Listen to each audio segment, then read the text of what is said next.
Dapat total amount due ang laging babayarin at hindi minimum amount due dahil ito yung mga interest na pwede mong makuha. Kung gusto nyo malaman paano mag-compute ng interest, panoorin nyo itong video na to. So mga kaola, this is Trixie and for today's topic, pag-usapan natin ng interest ng credit card at ito na yung sample computation niya. First, napakahalaga na alamin mo kailan ang statement date at due date dahil dyan sila nagbe-base ng computation. So halimbawa, ang statement date mo is January 1, ang due date is January 22.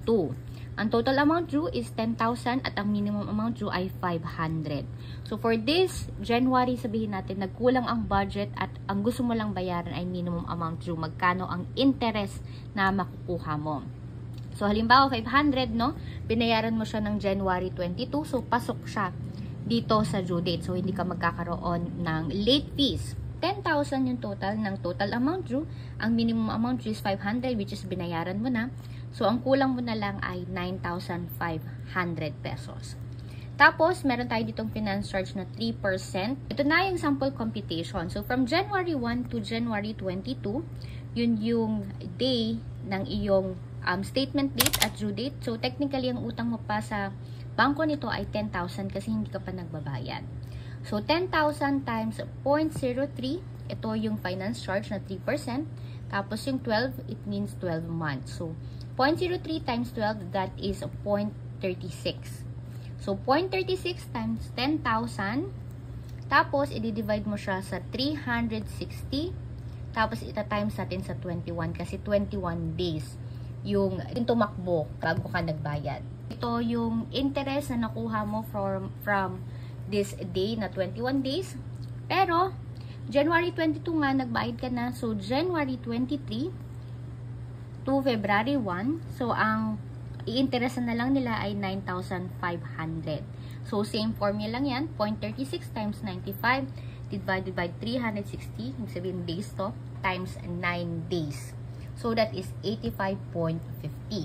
So, ang total na interest mo for January na statement date ay 295.50. Halimbawa, by February, minimum amount due na naman yung binayaran mo. Paano ang computation nun? Same lang sila, no? So, yung due date nandito, yung total amount due, 10,000 kunyari yung nagastos mo. Tapos, meron ka pang natira, diba? Na 9,795.50 kasama na yung finance charge. Tapos, ang minimum amount due mo is 2,000. So, again, ang binayaran mo lang ay 2,000. So, ito yung kulang mo, 17,795. Finance charge is 3%. February to February 22, February 22 ka nagbayad. So, 19,795.50 pa lang siya kasi buo pa yung ikukunin nila na interest. So, ayan, ang total is 415.69.